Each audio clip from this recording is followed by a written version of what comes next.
Cinema industry వైపు వెళ్ళాలనుకుంటున్నారా? మీకు మేమున్నాం. వెంటనే కాల్ చేయండి. నమస్తే, welcome back to Suman TV. Present మనతో పాటు ఉన్నారు ఎనలిస్ట్ మందర్ కృష్ణారెడ్డి గారు. నమస్తే సార్. నమస్తే అమ్మా. సార్, అమెరికాలో టెక్సాస్లో మరి H1B వీసా దుర్వినియోగంపై సంచలన వ్యాఖ్యలు అయితే రావడం జరుగుతుంది. గోస్ట్ ఆఫీస్ స్కామ్స్ అంట. అంటే కొన్ని కంపెనీలు ఇందులో చిక్కాయి, గోస్ట్ ఆఫీస్ స్కామ్స్ అని. అసలు ఏం జరుగుతుంది? మరి ట్రంప్ ఉన్నటువంటి ఈ టైంలో అసలే స్ట్రిక్ట్గా రూల్స్ ఉన్నాయి. మరి ఇలాంటి టైంలో ఇలాంటివన్నీ బయటకు వస్తే పరిస్థితులు ఏంటి అంటే? భారతదేశంలో సూట్ కేస్ కంపెనీలను ఉంటాయి. ఏదైనా ఈ దేశంలో ఉన్నటువంటి డబ్బుని విదేశాలకు పంపించాలన్నా, విదేశంలో డబ్బును ఈ దేశానికి తెప్పించుకోవాలన్నా, లేక బ్లాక్ అమౌంట్ను వైట్ చేయాలన్నా, వైట్ అమౌంట్ను బ్లాక్ చేయాలన్నా, ఇలాంటి వాటికి సూట్ కేస్ కంపెనీలు పనికొస్తాయి. అంటే సూట్ కేస్ కంపెనీ అంటే పేరుకే ఒక అడ్రస్ తోటి రిజిస్ట్రేషన్ అయి ఉంటాయి. ఓ అకౌంట్ ఓపెన్ చేసి ఉంచుతారు. అక్కడ ఇంకేం ఉండవు. దాంట్లో ఎంప్లాయీస్ ఉండరు, వర్క్ ఉండదు, ఫ్యాక్టరీస్ ఉండవు, కంపెనీ ఉండదు, ఇంకేం ఉండవు. ఓన్లీ ఆ ట్రాన్సాక్షన్ నడపడానికే ఎవరి దగ్గర డబ్బులు తీసుకుంటారు, ఎవరి దాంట్లో పంపించాలో పంపించేస్తారు. ఈ మాయ చేసేటువంటి కంపెనీలు ఏవైతే ఉంటాయో వీటిని సూట్ కేస్ కంపెనీస్ అంటారు. అంటే ఇంకా వర్క్ ప్రాసెస్ అసలు ఏముండవు. ఆ కంపెనీ పేరుకే రిజిస్టర్డ్. దాంట్లో జరిగేదంతా ఏంటంటే తప్పుడు పనులు జరిగేవి, స్కామ్ జరుగుతూ ఉంటాయి.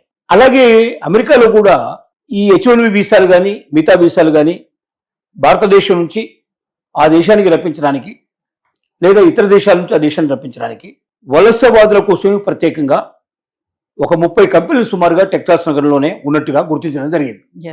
ఈ మధ్యనే వాటిని పట్టుకున్నారు. దాని మీద ఇప్పుడు పూర్తిగా జరుగుతోంది. తొందరలోనే మొత్తం అందరూ కూడా బయటకు వస్తారు. ఇక్కడ జరిగేది ఏమిటంటే, నిజంగా వాడికి ఎలిజిబిలిటీ లేకపోయినా ఎలిజిబిలిటీని క్రియేట్ చేయడం. H1B వీసాలు అక్కడ కంపెనీ ఉండదు, H1B వీసాల అవసరం వాళ్ళకు ఉండదు.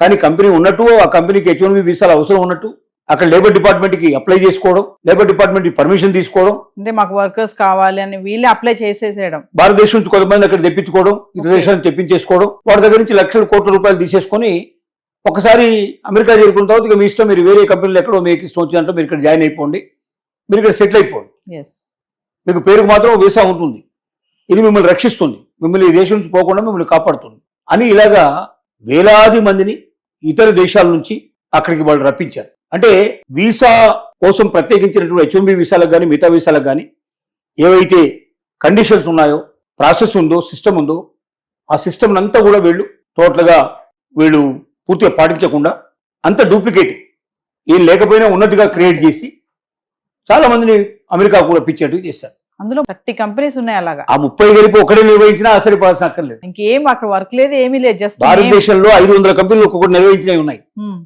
పేరుకి 500 కంపెనీలు ఓపెన్ చేస్తాడు. అసలు ఆ కంపెనీలో ఉన్న పేర్లు కూడా ఒరిజినల్గా ఉండవు.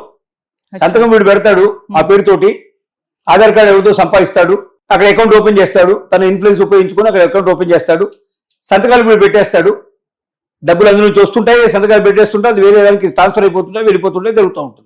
అసలు బ్లాక్ డబ్బులు వైట్ చేస్తారు, వైట్ డబ్బులు బ్లాక్ చేసేస్తారు. కోటాను కోట్ల రూపాయలు ట్యాక్స్ కట్టకుండానే ఈ దేశం నుంచి విదేశాలకు వెళ్ళిపోతాయి, విదేశాల డబ్బులు ఈ దేశానికి వస్తాయి.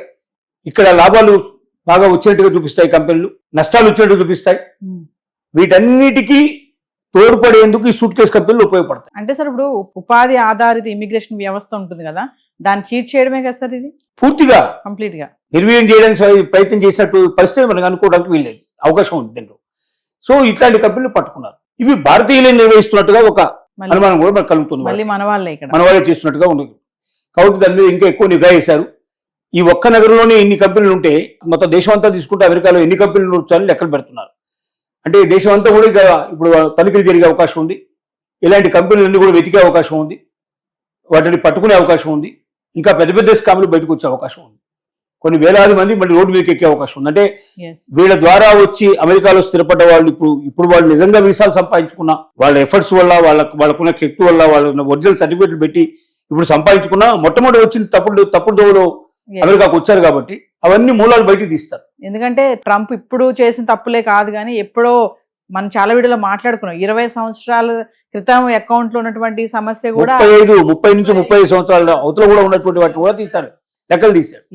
కాబట్టి ఇది వదిలిపెట్టరు.